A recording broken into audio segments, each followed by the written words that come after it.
Hemos tenido una semana bastante agitada, quizás, vivimos en una ciudad grande como Chicago, siempre hay cosas para hacer, todo nos queda lejos, pero también a nivel internacional y nacional ha habido distintas noticias que han conmocionado al mundo, desde un volcán haciendo erupción en Hawái, hasta un joven entrando a una escuela en Texas y quitándole la vida a 10 personas sin razón.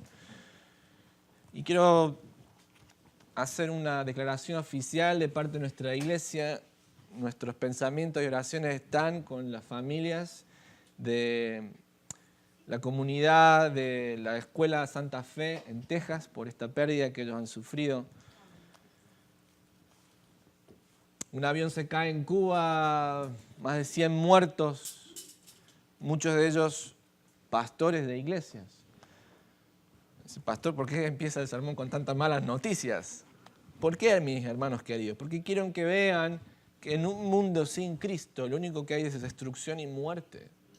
Y que esto no me lo estoy inventando y que esto no es un cuento que le estoy diciendo. La vida sin Cristo es muerte. La vida sin Cristo es pecado y la paga del pecado, el resultado del pecado es la muerte. Por eso, qué bendecidos que somos aquellos que hemos podido tener el privilegio de haber sido rescatados por nuestro Señor Jesucristo. Porque tenemos una vida, y una vida que es en abundancia. Para los que hemos estado ya compartiendo los últimos domingos, y para los que son nuevos también y nos visitan hoy por primera vez, hemos estado compartiendo una serie de sermones sobre lo que significa creer. Y hemos titulado la serie justamente con esta palabra, creer. Y nos hemos estado haciendo distintas preguntas. ¿Qué significa creer? ¿En qué hay que creer? ¿Cuál es la verdadera fe que hay que tener? Y para ello hemos ido a través del Evangelio según San Juan, para ver cómo este discípulo que estuvo bien cerquita de Jesús nos va contando cuál es el tipo de fe que tenemos que tener y cuáles son los resultados que esa fe produce. Vimos también que Juan le escribía a una audiencia al final del primer siglo, estos judíos que estaban empezando a seguir a Cristo Jesús, y vimos sus circunstancias, cómo eran perseguidos por sus familiares, por el Estado, por el Imperio Romano. Y a lo largo de esta serie fuimos abordando distintos temas. Y vimos, en primer lugar, que la fe lo supera todo. Juan, en el capítulo 1, estuvimos viendo ese encuentro de Jesús con Natanael. Luego vimos lo nuevo que la fe trae, eso lo vimos hace poquito en Jesús y este episodio que ocurre en las bodas de Caná. Luego estuvimos hablando de cuál es la verdadera fe. En Juan, en el capítulo 4, ese encuentro de Jesús y el oficial de la corte. Pasamos también por evidencias que respaldan la fe en Cristo. Estuvimos viendo por qué es importante poner nuestra fe en Cristo Jesús, ¿verdad? ¿Quién es Él para que nosotros pongamos nuestra fe en Él? Y eso lo vimos en Juan, en el capítulo 5. Avanzamos también y uno de estos últimos domingos estuvimos viendo cuáles son los resultados de la fe en Cristo, abordando el capítulo 7 de Juan y viendo que el resultado de la fe en Cristo es que recibimos el Espíritu Santo de Dios que mora en nosotros, que nos regenera y nos cambia para una vida de servicio a la justicia de Dios. Y quiero que en esta mañana veamos, va a ser el último sermón de la serie, es el último capítulo de la temporada, no se lo pueden perder. ¿Cuáles son las evidencias de una fe genuina? ¿Cuáles son los signos, las señales que uno puede ver con sus ojos, palpar con sus dedos, de que realmente la fe que yo profeso es una fe verdadera y no es solamente una fe meramente superficial? Y es lo que quiero que hoy veamos en esta mañana a través del Evangelio según San Juan en el capítulo 8.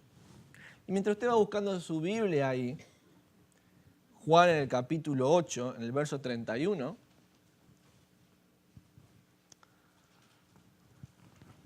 Me estoy acordando cuando fui a pedir la mano de mi esposa.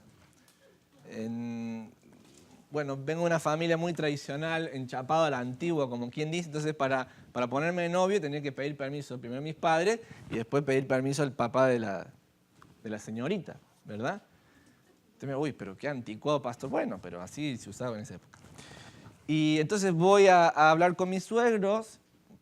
Primero hablar con ellos antes de incluso preguntarle a mi esposa si quería ser mi novia. Primero tenía que pedir permiso a los padres. Entonces, claro, yo era un jovencito y recién estaba haciendo mi universidad.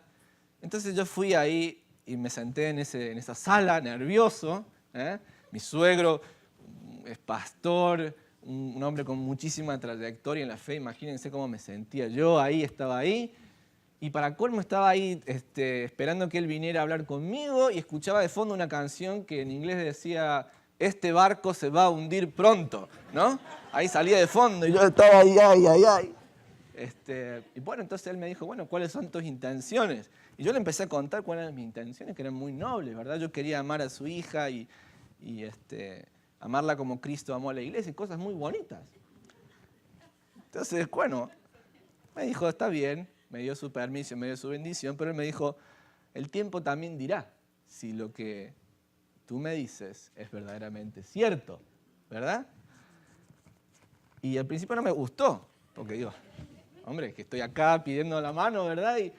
Pero ¿cuánta razón tenía? Porque a veces lo que decimos puede ser la emoción de un momento, pero con el tiempo vemos si realmente en los hechos decimos ser quien somos o hacemos lo que en nuestro corazón está dispuesto. Y a veces nos pasa a nosotros en nuestras vidas. ¿Cómo sabemos que lo que realmente creemos es verdadero? ¿Cuántas veces dijo, voy a empezar a estudiar esto? Usted lo sintió en su corazón, pero después no estudió nada. ¿Cuántas veces dijo, voy a empezar a hacer esto, este proyecto lo voy a comenzar en mi vida? Y después lo dejó. ¿Cuántas personas van al altar y se profesan un amor eterno y al cabo de 2 o 3 años la cosa no funciona más? ¿Cómo sabemos si lo que estamos diciendo, si lo que alguien nos dice es verdadero o no? ¿Saben que esta pregunta los cristianos del primer siglo, esta audiencia a la cual Juan le escribe, se están haciendo la misma pregunta? ¿Cómo sabemos quiénes son verdaderamente los seguidores de Jesús y cómo sabemos quiénes son personas que pueden tener una buena intención, pero no son seguidores de Jesús? Porque todo el mundo acá dice que lo sigue a Jesús, pero ¿cómo sabemos quién es quién? Entonces Juan, a propósito, toma esta historia que vamos a leer hoy para enseñarle a su comunidad de fe cuáles son las evidencias de una fe genuina. Por favor, acompáñenme al texto. Juan capítulo 8, verso 31. Seguimos en el contexto de la fiesta de los tabernáculos. Esto ya lo expliqué. Si se los perdió va a tener que mirar los episodios anteriores de la temporada para entender qué significa la fiesta de los tabernáculos. Una fiesta muy importante para los judíos. Seguimos en ese mismo contexto. Y fíjense lo que dice el versículo 31. Jesús le dijo a los que creyeron en él: ustedes son verdaderamente mis discípulos si se mantienen fieles a mis enseñanzas y conocerán la verdad y la verdad los hará libres. Nosotros somos descendientes de Abraham, le respondieron. Nunca hemos sido esclavos de nadie. Perdón. ¿Qué quieres decir con los hará libres? Versículo 34. Jesús contestó: les digo la verdad, todo el que comete pecado es esclavo del pecado. Un esclavo no es un miembro permanente de la familia, pero un hijo sí forma parte de la familia para siempre. Así que, si el Hijo los hace libres, ustedes son verdaderamente libres. Claro que me doy cuenta de que son descendientes de Abraham. Aún así, algunos de ustedes procuran matarme porque no tienen lugar para mi mensaje en sus corazones. Yo les cuento lo que vi cuando estaba con mi padre, pero ustedes siguen el consejo de su padre. Hasta aquí nomás la lectura de la palabra de Dios en esta mañana. Jesús se encuentra en un momento en esta fiesta donde a través de los milagros que Él viene haciendo, muchas personas les vienen siguiendo. Y fíjense el versículo 31, dice: Jesús le dijo a los que creyeron en Él. Ahora, esta fe que tenía esta gente era una fe que, como ya vimos en otros sermones, estaba anclada a los milagros que Jesús hacía. Una fe que era conveniente, una fe que tenía una expectativa en decir: este es el rey de Israel que va a sacar a los romanos de su gobierno y nos va a dar a nosotros la libertad política, económica que necesitamos. Esta es una persona que hace milagros. Entonces, claro, lo seguían. Y tenían ese tipo de fe en Jesús. Pero Jesús tiene que hacer un stop y hablarle a esos seguidores que le están siguiendo y explicarles cuál es el verdadero tipo de fe y cuáles son las evidencias de una fe genuina. En primer lugar, hermanos, la verdadera fe produce perseverancia en la palabra de Dios. Miremos junto el versículo 31. Jesús les dice: ustedes son verdaderamente mis discípulos si se mantienen fieles a mis enseñanzas. ¿Lo estoy diciendo yo? No, lo dijo Jesús. Ahora, ¿qué es lo que Jesús está diciendo? Esta es una oración condicional, porque dice: ustedes son verdaderamente mis discípulos si, esa es la condición, se mantienen fieles o permanecen en mis palabras. Ahora, es una oración condicional, pero que no tiene una relación entre causa y efecto, sino entre inferencia y evidencia. ¿Cuál es la diferencia? Que Jesús no está diciendo: para ser mis discípulos ustedes tienen que permanecer en mi palabra, permanezcan, hagan su esfuerzo. Eso no es lo que Jesús está diciendo. Jesús está diciendo: la evidencia de un verdadero discípulo, de alguien que de verdad ha creído en Cristo, es que permanece en la palabra de Dios. El permanecer en la palabra de Dios no es la causa que está generando ser un discípulo, sino que es la evidencia. ¿Se entiende? Voy a poner un ejemplo. ¿Qué ven en mi mano? Tengo un ¿qué? Un anillo, ¿verdad? ¿Qué es el anillo en nuestros sistemas occidentales? Cuando ustedes ven esto, ¿qué dicen? ¿Ah? Y cuando yo voy caminando por la calle, que soy tan guapo, y las muchachas me miran, el anillo, este hombre está lejos de mí. Ni frito ni asado. ¿Ah?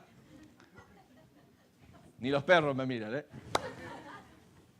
El anillo es la evidencia ¿de qué? De algo que ha ocurrido en mi vida. ¿Y qué es?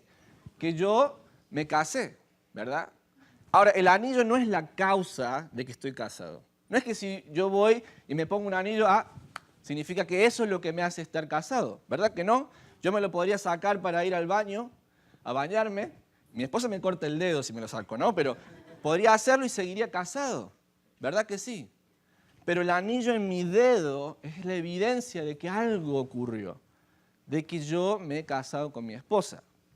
De la misma manera, mis queridos, lo que Jesús está diciendo es: aquel que realmente ha puesto su fe en mí, es una fe genuina, algo ocurrió en su corazón.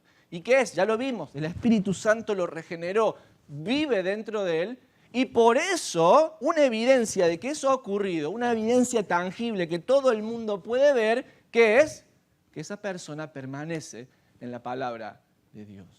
Permanece en la palabra de Dios. ¿Se dan cuenta? Es muy grande la diferencia. Es muy grande la diferencia. Quiero dejar esto bien claro. No es que yo tengo que estar haciendo esfuerzos para permanecer en la fe. Todo lo contrario. Una vez que el Señor me salvó, dice la palabra de Dios que nos selló. Ya lo vimos en Efesios, en Corintios. ¿Con qué? Con el Espíritu Santo de la promesa. Y el Señor ha prometido, Filipenses capítulo 1, que el que comenzó la obra, la va a completar. O sea que una vez que confío en Cristo Jesús, entro a un estado de gracia del cual no puedo caer. No puedo caer.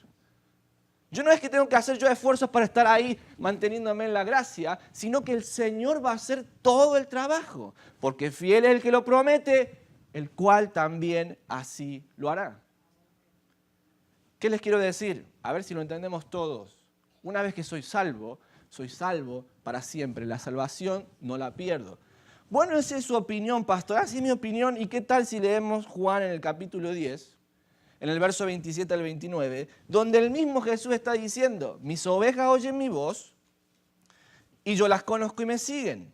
Y yo les doy, que dice, vida eterna y no perecerán jamás. Miren lo que dice, ni nadie las arrebatará de mi mano.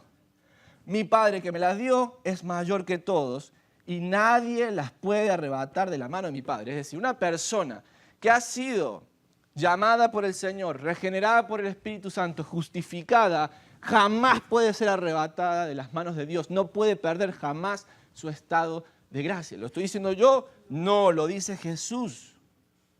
Esto fue lo mismo que entendieron los apóstoles. Por ejemplo, el apóstol Pablo en Filipenses, en el capítulo 1, verso 6, que ya citaba. ¿Qué tal Juan cuando tiene que escribir sus epístolas? Hubo una confusión ahí entre un movimiento que se llamaba el gnosticismo, que quería como reinterpretar el evangelio de Juan y estaban dando una falsa enseñanza. Ellos decían, bueno, en realidad con su cuerpo usted puede hacer lo que usted quiera, total es su alma la que verdaderamente importa. Y Juan tiene que escribirles, y lo vemos clarito, por ejemplo, en su primera epístola, en el capítulo 3, en el verso 23, cuando dice, y este es su mandamiento, que creamos en el nombre de su Hijo Jesucristo y nos amemos unos a otros como nos ha amado. Y el que guarda sus mandamientos permanece en Dios y Dios en él. Y en esto sabemos en que permanecemos. ¿Por qué dice? Por el Espíritu que nos ha dado. Juan lo vuelve a decir. No es que tengo que estar haciendo un esfuerzo para permanecer en la gracia, todo lo contrario. Es el Espíritu Santo que Dios me ha dado lo que hace que yo permanezca. Ahora, el permanecer es una evidencia que todos podemos ver, ¿o no? Todos podemos ver si permanecemos en la palabra, permanecemos en sus enseñanzas, permanecemos en sus mandatos, ¿o no? Algunos dicen, bueno, pero en realidad yo sí creí en Cristo, hice una oración. Bueno, ¿y te estás permaneciendo en la palabra? Bueno, la verdad que no, hace como 15 años que no voy a la iglesia ni nada, ni me interesa el Señor y vivo mi vida como quiero. Yo te preguntaría, si ese es tu caso, ¿realmente esa fe fue genuina? Yo creo que no. ¿Por qué? Por lo que está diciendo la palabra. ¿Quieres más? El mismo Juan, en su segunda epístola, en el capítulo 1, el verso 9, dice, cualquiera que se extravía y no persevera en la doctrina de Cristo, no tiene a Dios. El que persevera en la doctrina de Cristo, ese sí tiene al Padre y al Hijo. Entonces usted me dirá, bueno, entonces yo tengo que hacer un esfuerzo para perseverar. No. El perseverar en la palabra es un fruto del Espíritu Santo. Y el que tiene el Espíritu Santo va a permanecer y perseverar hasta el día de Cristo. ¿Significa eso que a veces no podemos tener crisis de fe o que a veces por la angustia, por las pruebas, no podemos tener algún tipo de conflictos? No, por supuesto que lo podemos tener. Pero aquel que verdaderamente es un discípulo de Cristo va a volver. Va a volver. Aquel que verdaderamente es un discípulo del Señor va a permanecer en la palabra. ¿Por qué? Porque no depende de él permanecer, sino del Espíritu Santo de Dios que mora en esa persona. Congregación, ¿quedó claro entonces? Su salvación usted no la puede perder si es que la tiene. Y una fe genuina produce eso en nuestra vida. Permanecer ¿en qué? En las enseñanzas que nuestro Señor Jesucristo dejó establecidas. Si tú dices, yo conozco a Cristo, el Espíritu Santo de Dios mora en mí, pero en tu vida no hay fruto de que estás permaneciendo en la palabra del Señor, déjame preguntarte, ¿es esa fe genuina? Por supuesto que no. Por supuesto que no. Y te animo a que te examines. Pues, pastor, nos está poniendo miedo. Pero es que está en la palabra, mi querido. ¿De qué me sirve a mí caminar contigo diciéndote, sabes qué, estás bien, estás salvo, todo perfecto, cuando en realidad estás caminando a la condenación eterna? Dios me libre de hacer una cosa así. Examina tu fe. Estás viendo. Ahí se puede tocar, se puede ver cuando una persona ha sido regenerada por el Espíritu de Dios. Se puede ver. Estás permaneciendo en las enseñanzas de Cristo.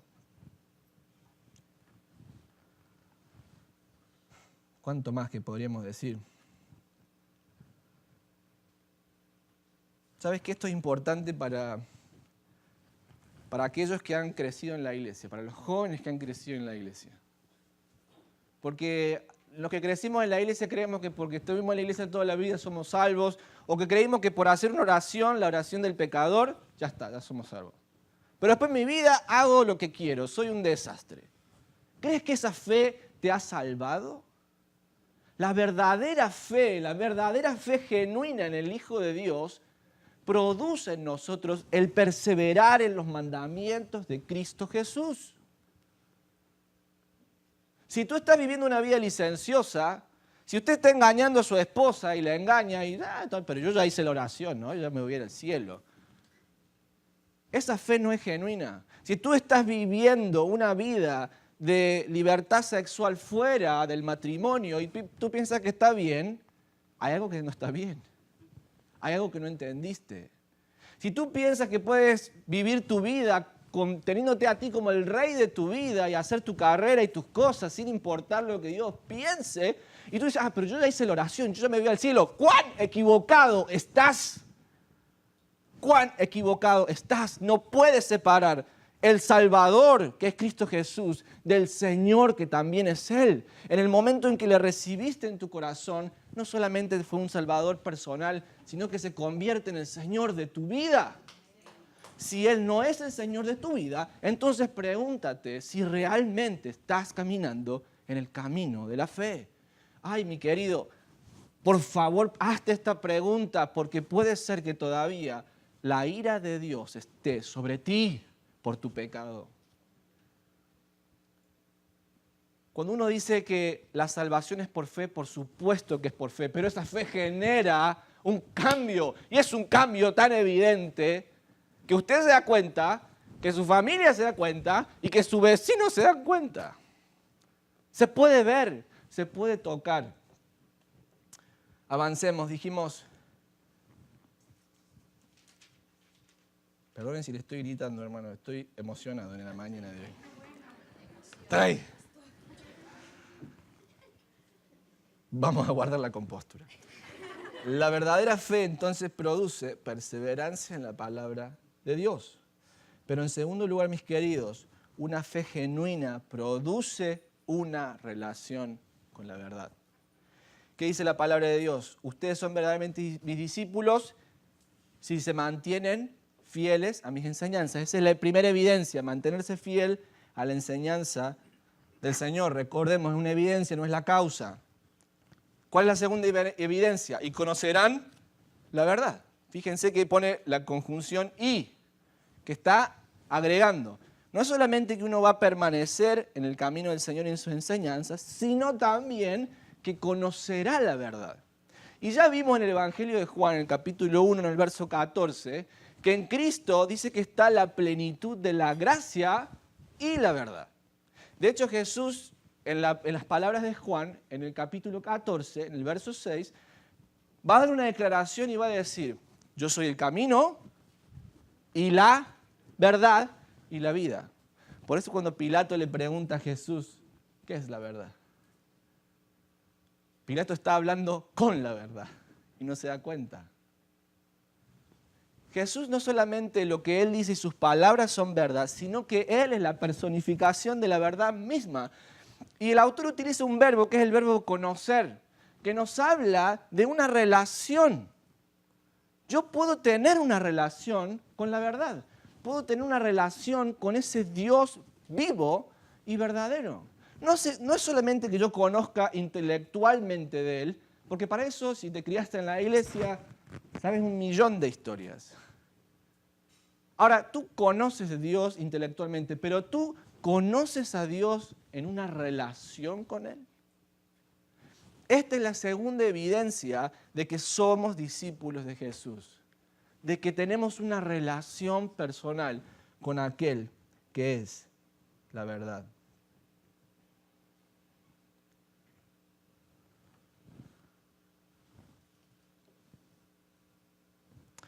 Ahora lo interesante es, si uno sigue la historia que estamos leyendo, es que Jesús le dice a ellos, el problema que ustedes tienen, en primer lugar, es que no permanecen en mi palabra. Ustedes creen en mí solamente porque yo les convengo y hago milagros que ustedes quieren ver. Pero mi palabra no tiene lugar en ustedes. Primer lugar, primera evidencia. Si la palabra de Dios no tiene lugar en tu corazón, no tienes una fe genuina. En segundo lugar, Jesús les dice, ustedes aborrecen la verdad, porque son hijos de su padre el diablo, el cual es un mentiroso desde el principio y un homicida. Jesús es todo lo opuesto a eso. Jesús es la verdad.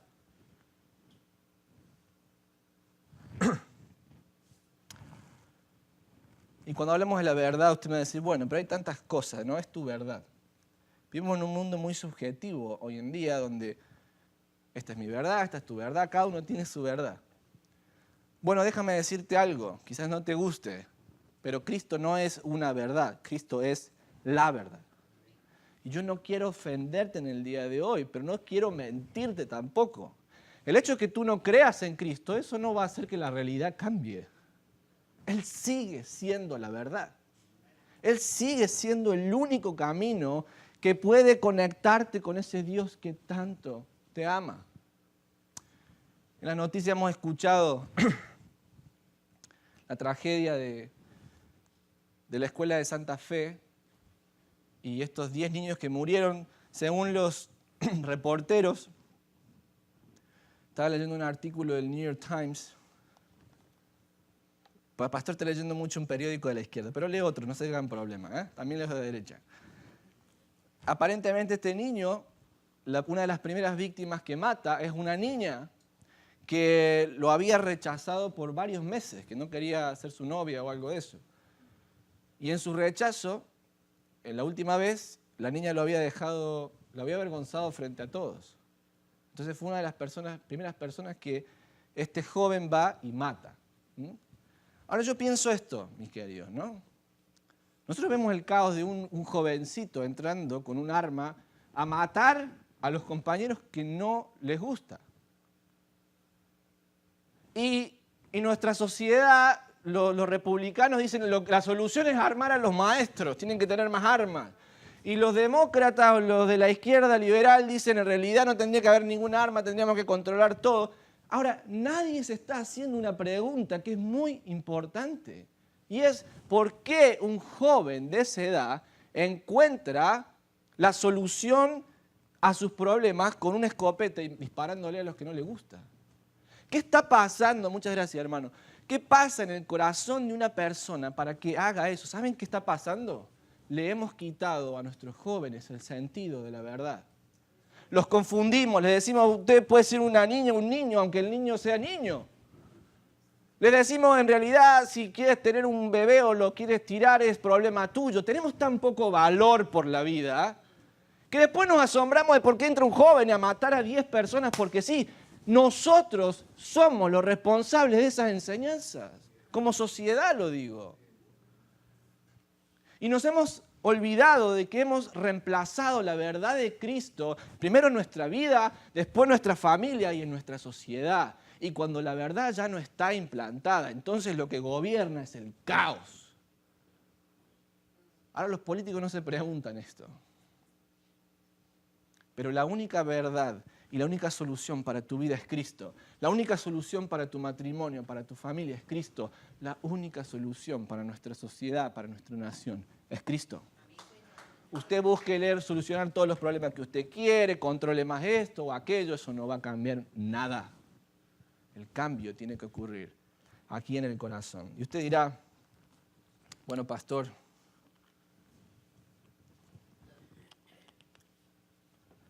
yo nunca he matado a nadie. Tú nunca has matado a nadie, pero te sigues sintiendo tan vacío como ese sonido metálico de la campana que escuchas los domingos a la mañana. Quizá tú no has matado a nadie, pero sí has pensado en quitarte la vida muchas veces. Porque no encuentras un sentido, un propósito. No encuentras la verdad y has dicho, ¿para qué voy a vivir? Quizás tú no has matado a nadie, pero tienes un rencor tan grande frente a otra persona que ya lo has querido matar 1000 veces en tus pensamientos. ¿Sabes cuál es el problema? Puedes buscar todas las soluciones que quieras, nada te va a ayudar, porque lo que te va a ayudar, lo que te va a cambiar es conocer la verdad.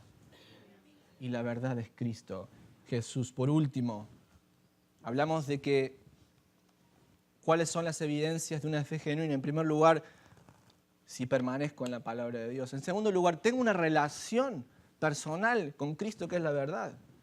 En tercer lugar,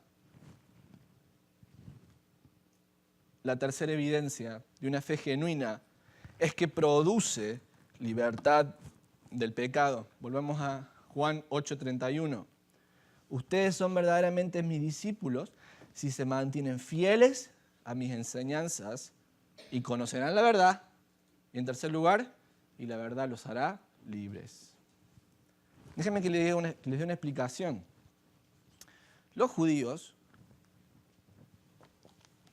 por medio de la enseñanza rabínica del judaísmo del Segundo Templo, que vendría a ser el periodo intertestamental hasta los primeros 2 siglos, bueno, el primer siglo que es cuando se destruye el templo, entendían que uno por haber nacido en la fe judía o por ser parte del pueblo de Dios, ser parte de Israel, automáticamente tenía ingreso al reino de los cielos. ¿Se acuerdan de Nicodemo? Él creía que por ser judío y por ser descendiente de Abraham, ya tenía entrada automática al reino de los cielos.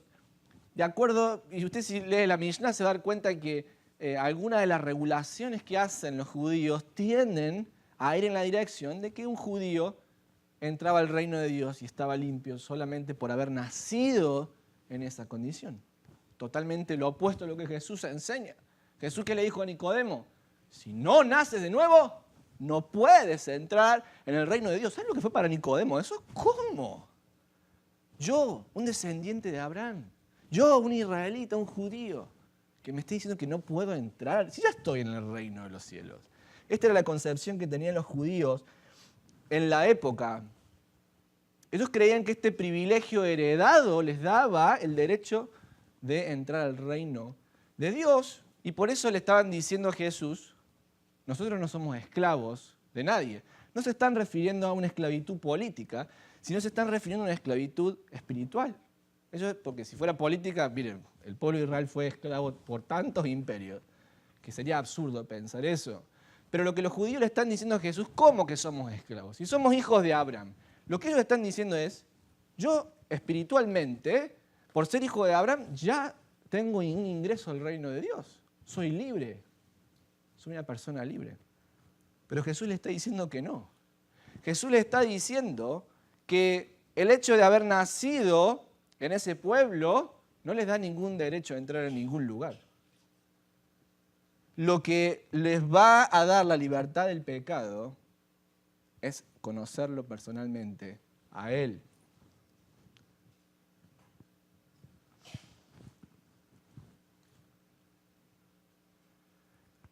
Jesús nos dice en este texto, conocerán la verdad y la verdad los hará libres. Cuando ellos les preguntan esclavos de quiénes somos, Jesús le dice, ustedes son esclavos del pecado. Del pecado.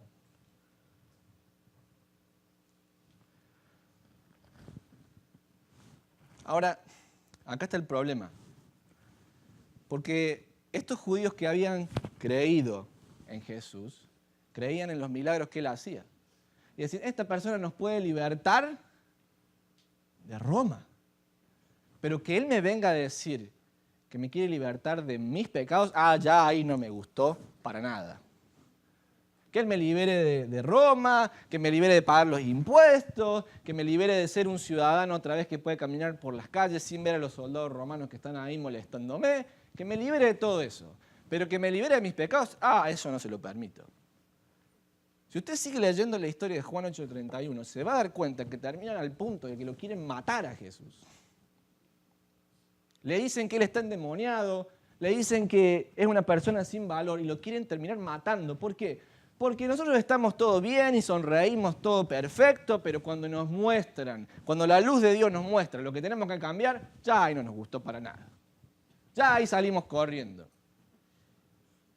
¿Por qué? Porque la luz del Señor brilla. Y cuando brilla, ilumina los puntos más oscuros de tu corazón y el mío. ¿Y qué hay en esos puntos? Vergüenza. Nosotros no queremos que nadie lo vea. Yo no quiero a nadie que me diga lo que tengo que hacer. Entonces sí, Jesús puede ser todo el libertador que quiera, pero que no se meta con mi vida. Esto es un poco lo que le está pasando a los judíos al escuchar esto, de que Jesús quiere liberarlos. Miren, el ser esclavo del pecado es lo peor que nos puede pasar.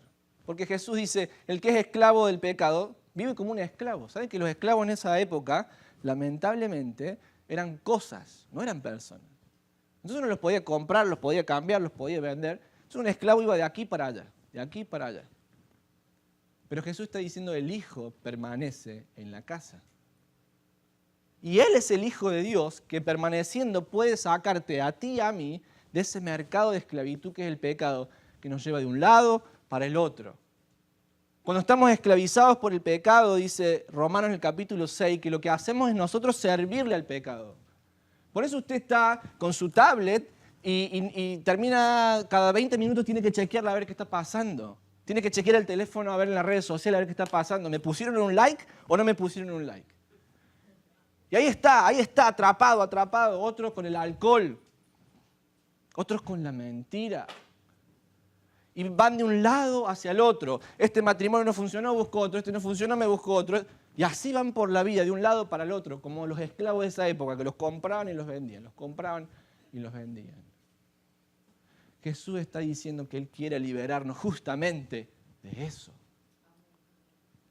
Déjenme que les ponga un ejemplo. Miren esta canción de José Luis, un autor centroamericano. Escribió una canción que se llama Yo no sé mañana. No me piden que se la cante, ¿no? Porque no le cantan. Pero dice en la parte del coro, yo no sé mañana, si estaremos juntos, si se acaba el mundo. Yo no sé si soy para ti, si serás para mí, si lleguemos a amarnos o odiarnos. Yo no sé mañana quién va a estar aquí. Y en el puente la canción dice, yo no sé mañana, esta vida es una ruleta que gira sin parar. Yo no sé mañana, yo no sé si tú, yo no sé si yo, cómo será el final, yo no sé mañana. Puede ser peor o puede ser mejor. Yo no sé mañana. Deja que el corazón decida, vida mía, lo que sentimos. Mañana, yo no sé. Desde ya les voy diciendo a los jóvenes que quieran venir a tocar la puerta de mi casa, no vengan con ese discurso porque no van a entrar ni la puerta pasan. Me tengo que comprar una escopeta para sacarlo. Una broma. Hermanos, ¿ven en dónde está el mundo? Hoy probemos. A ver si nos queremos o no nos queremos. Si mañana no funciona, yo no sé, puede ser mejor, puede ser peor. Y ahí va la gente, de aquí para allá. Hoy estoy con un novio, mañana con otro. Hoy estoy con una novia, mañana con otro. Hoy estoy con un esposo, mañana con otro. Hoy estoy con el mismo esposo, pero tengo un amante. Y así va la vida. Esto es el claro reflejo de una persona que está atada a su pecado. Va de aquí para allá intentando ser feliz y no puede ser feliz. ¿Te das cuenta que eres esclavo del pecado, mi querido joven? Cuando tú quieres ser aceptado por tus amigos, quieres ser cool para que ellos te acepten en el grupo y tienes que hacer un montón de cosas que tú no quieres hacer. ¿Por qué? Porque ellos no te valoran a ti. Pero tú quieres ser aceptado y ahí vas atrás de eso y vas a hacer un montón de concesiones por eso. Nos damos cuenta que que estamos esclavos del pecado cuando tenemos que mentirle al otro para vivir porque tenemos miedo de que nos conozca cómo realmente somos. No sé cosa que me deje. Las personas que están atadas al pecado viven de un lugar para el otro y toda su vida presos del pecado. Jesucristo lo que quiere es libertarte de ahí, sacarte de ahí. Y tú te vas a dar cuenta que aquel que murió en la cruz por ti te ama incondicionalmente. Que tú no tienes que hacer nada, solamente recibir el regalo de Dios por medio de Cristo Jesús. ¿Estás buscando aceptación? Jesús te acepta tal como eres.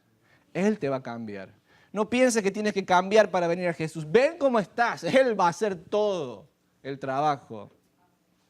estás buscando amor. Jesús murió en la cruz por amor a ti. ¿Crees que no vales nada? ¿Sabes qué? Vales tanto que Dios mandó a su único Hijo, Jesucristo, a morir en la cruz por ti. Él quiere libertarte del pecado. Quiero que nos tomemos un tiempo para reflexionar.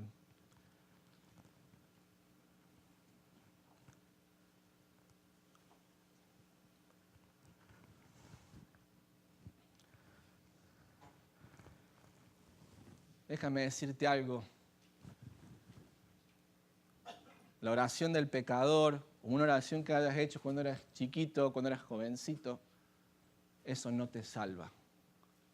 Eso no te liberta del pecado. Lo que te liberta del pecado es haber conocido personalmente a Cristo Jesús. Esa es la fe genuina. Y quiero que te tomes un tiempo para pensar ahora y pienses. Evidencias son cosas que todo el mundo puede ver, que tú las puedes ver. ¿Estás permaneciendo en la palabra de Dios? Sigue adelante.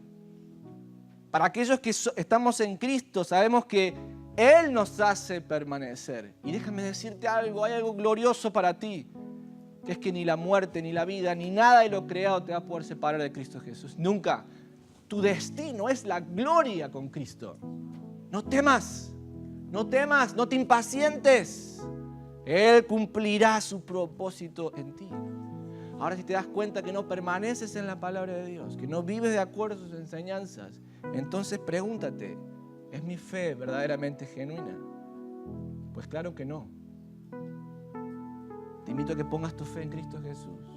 Pero piensa también, ¿tengo una relación personal con Cristo Jesús que es la verdad? ¿O solamente lo sé intelectualmente? Mira tu vida. ¿Soy esclavo del pecado? ¿Vivo en esclavitud del pecado? ¿O realmente me doy cuenta que Cristo me libertó? Que ahora vivo para Él.